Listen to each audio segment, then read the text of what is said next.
Está Deus por trás dos altos e dos baixos da nossa vida? Essa é uma resposta que eu encontrei no Salmo de número 30 e nós vamos estar meditando nele hoje. Quero saudar a você com a paz do Senhor Jesus. Vamos lá, portanto, Salmo capítulo 30, o texto diz o seguinte: Exaltar-te-ei, ó Senhor, porque tu me exaltaste, e não fizeste com que meus inimigos se alegrassem sobre mim. Senhor, meu Deus, clamei a ti e tu me saraste.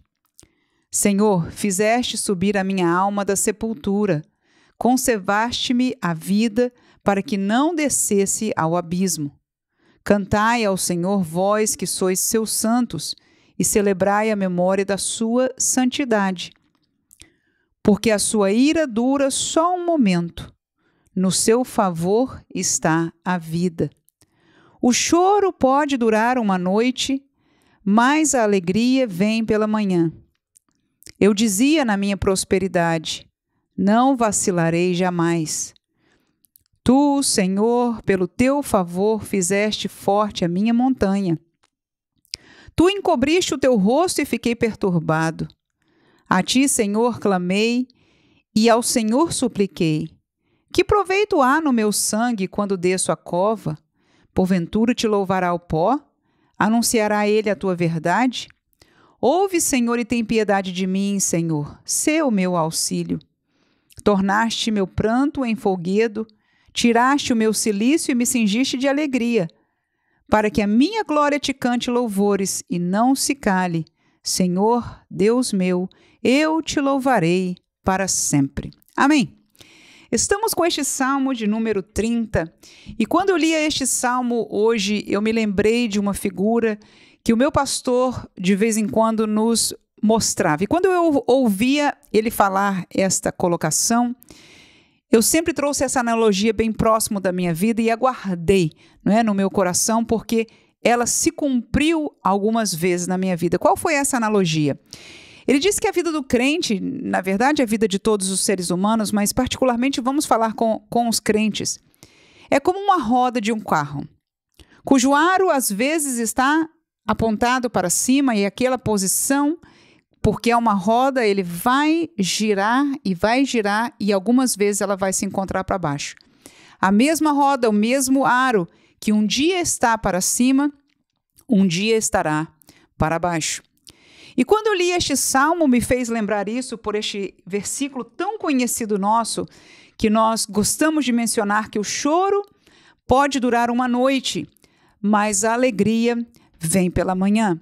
Então, a segurança de que a nossa vida ela é feita de altos e baixos, e eu posso entender que naturalmente isso acontece pelas situações da vida, mesmo pessoas abastadas passam por situações emocionais que a fazem estar em situações que a gente pode dizer de baixa, de dor, de, enfim, problemas, de tristeza. A vida não é só alegria, mas também não é só tristeza, graças a Deus por isso. Olhando para o nosso coração como crentes diante do Senhor, esta palavra é uma palavra verdadeira, mas o que eu acho mais interessante é o que segue este texto. Porque o salmista diz que ele dizia na sua prosperidade: não vacilarei jamais. E esta é a história do dia da prosperidade. O dia de muita alegria é um dia que a gente não se lembra do Senhor, porque estamos celebrando a nossa alegria. Se estamos terminando um curso, uma universidade, uma formação, estamos alegres com aquilo que nós conseguimos adquirir. Se compramos uma casa ou qualquer outro bem, vivemos esta realidade quase que corpo, alma e espírito. Estamos alegres com algum bem familiar, talvez um casamento, o nascimento de um filho. Então, estes dias das prosperidades, e principalmente quando elas se juntam há muitos dias, um tempo bom financeiramente, ou de muitas bênçãos familiares, ou até mesmo de um crescimento, uma maturidade espiritual, que a pessoa se sente usada por Deus, enfim, abençoada. Nós passamos períodos, por que não chamar de estações na nossa vida, de bênção, de prosperidade. Seja ela na área espiritual, seja na área humana, emocional, seja em relação às coisas físicas. E o salmista nos lembra que o dia da prosperidade É um dia que nós não conseguimos enxergar o outro lado do raio, o vacilar. Pelo contrário, nós nos sentimos super-homens, super-mulheres, somos energizados pela alegria que sentimos com qualquer que seja esta área de bênção, e isso está bem. No entanto, o salmista nos leva a ver a ação de Deus. Veja lá, no versículo 6 ele dizia: eu dizia na minha prosperidade, não vacilarei jamais. Tu, Senhor, pelo teu favor. Ou seja, Deus aqui fez um favor para o salmista Davi. Agiu em favor dele, em favor da alma dele, em favor da vida dele. O que que Deus fez? Fizeste forte a minha montanha. Como assim? Montanha sempre fala de coisa difícil de atravessar. Para subir uma montanha, todo mundo sabe, precisa dar muito trabalho. Então, vamos ver se continua nesse sentido. E olha lá. Tu encobriste o teu rosto e fiquei o quê? Perturbado. Então, Deus agiu no momento que o crente está na prosperidade, em favor dele, fazendo que uma montanha se tornasse mais alta. Aleluia! Que o ângulo dela ficasse mais alto e mais difícil de atravessar. Glória a Deus! Ele diz, o Senhor encobriu o teu rosto. Há tempos na vida que nós não ouvimos a resposta de Deus, não vemos o agir de Deus. Parece que o seu rosto está encoberto para nós, quando as Escrituras diz que o rosto dele não está. Mas veja, o Senhor está agindo em favor dele. Por quê? Porque no dia da prosperidade é um dia muito próximo da nossa corrupção, porque nós confiamos no homem. Olha o que Davi disse, eu não vacilarei jamais. Aleluia! Este, para mim, sempre me leva ao exemplo de Pedro, porque eu vivi algo assim muito semelhante na minha vida. Pedro foi aquele que disse, não, Jesus, eu jamais te trairei. Enfim, foi aquele homem que tirou a espada para proteger a Jesus. Alguém que daria a sua vida por Jesus, não deixaria nada acontecer com ele. E Jesus lhe deu uma má notícia. Ele disse, olha, antes que o galo cante, tu vais me negar. E a verdade foi que aconteceu. Ou seja, no dia da prosperidade espiritual de Pedro junto ao ministério de Jesus, ele pensava que ele jamais vacilaria. Ele seria fiel de todas as maneiras a Jesus. Mas é que nós não conhecemos a nós mesmos e nem as realidades espirituais que nos cercam. E foi uma lição grande para Pedro. Graças a Deus que Jesus foi ao seu encontro e ainda fez dele um pescador de homens, um ministro do evangelho, depois daquela traição. Aquilo foi uma experiência, e uma experiência que com certeza marcou a sua vida. Eu tive no final da minha adolescência, quando eu também espiritualmente me achava tão forte. E o Senhor falou ao meu coração, tu não é tempo de eu dar-te o que me pedes. Glória a Jesus. E eu cobrei de Deus, como assim?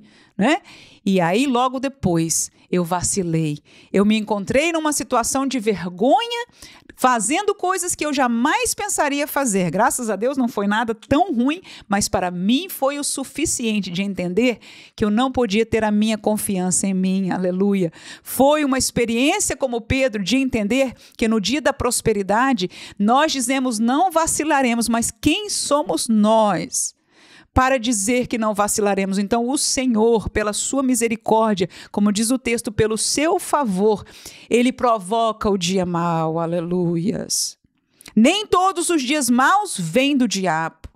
Nem todos os dias maus são somente uma consequência da natureza humana. Alguns deles, o Senhor atua para nosso favor. Parece algo estranho, parece que não está bem, mas vamos olhar as Escrituras e aprender que o Senhor nos conhece, Ele está nos livrando, está nos ajudando. E olha como aconteceu com o salmista, olha aqui.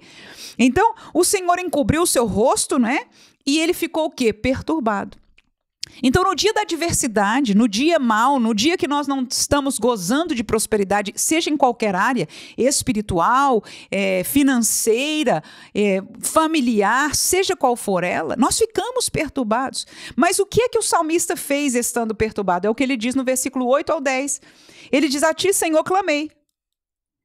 Ao Senhor supliquei. Então, clamei, supliquei. São coisas boas ou ruins? Boas, irmãos. Nos trazem perto de Deus. Porque muitas vezes na prosperidade, às vezes até fazendo as coisas que são concernentes ao reino de Deus, estando no ministério, nós perdemos a intimidade e a simplicidade e o temor verdadeiro que só o dia da adversidade nos faz. Quando a escada sai dos nossos pés, a areia não se sente mais, nós clamamos ao Deus, aleluia, Salvador, ao Deus daquele que deve estar a nossa confiança nele. E ele clamou ao Senhor, o salmista, a ponto de ele que estava pensando na sua vida. Isso é que acontece. Quanto mais desesperador seja esse dia, olha lá, ele fala para Deus: que proveito há no meu sangue quando desço a cova? Ou seja, Deus, não me deixa morrer. Porventura te louvará o pó, anunciará ele a tua verdade. O que ele está querendo dizer com isso aqui?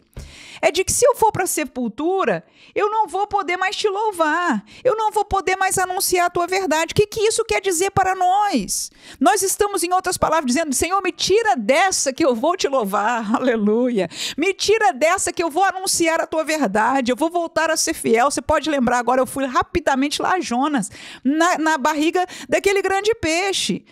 Né? Já perdeu, não sabia mais se voltaria a ver a luz do sol o dia, mas se o Senhor me tirar aqui, eu voltarei, serei fiel, e foi o que ele fez. O Senhor permitiu que ele fosse lançado e ele por fim foi a Nínive cumprir aquilo que o Senhor lhe tinha vocacionado. E esta é uma realidade linda, quando nós estamos em apuros, mas que buscamos ao Senhor. O problema acontece quando alguém entra nesta estação não próspera e busca socorro em si mesmo, em outros homens ou em outras coisas espirituais que são longe do Deus verdadeiro. Mas nós, pela graça de Deus, devemos nos alegrar ou entender ou lembrar-nos deste salmo e clamarmos ao Senhor no dia da adversidade. Porque ele é aquele que pode ter piedade, como diz o versículo 10. Ele diz: ouve, Senhor, e tem piedade de mim, se tu o meu auxílio. Ele é um Deus piedoso. Ele é um Deus de amor. Ele é aquele que vai nos auxiliar. Mas se lembre que o auxiliador foi quem, neste caso, não estou dizendo que todos os casos são assim, mas há casos que são assim, aleluia, e é por amor. Se ele nos colocou, ele já nos colocou por amor. Então o seu auxílio para nós vai ser um auxílio com sabedoria. O que eu quero dizer com isso? Ele sabe o tempo certo, ele sabe quanto tempo, ele sabe quanto nós aguentamos. Nós conhecemos este texto no Novo Testamento. Deus não passa do nosso limite, aleluia. Ele nos conhece, ele não nos dará tentação ou provação para além do que possamos suportar.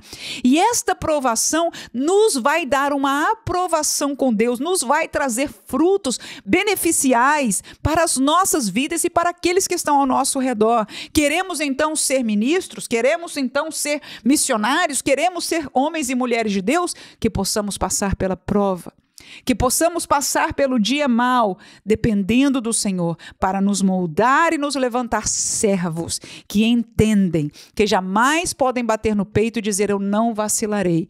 Todas as vezes que Pedro, eu posso imaginar, porque é o que passa comigo, o ego se levanta e diz: eu estou sendo abençoado, eu estou sendo uma bênção.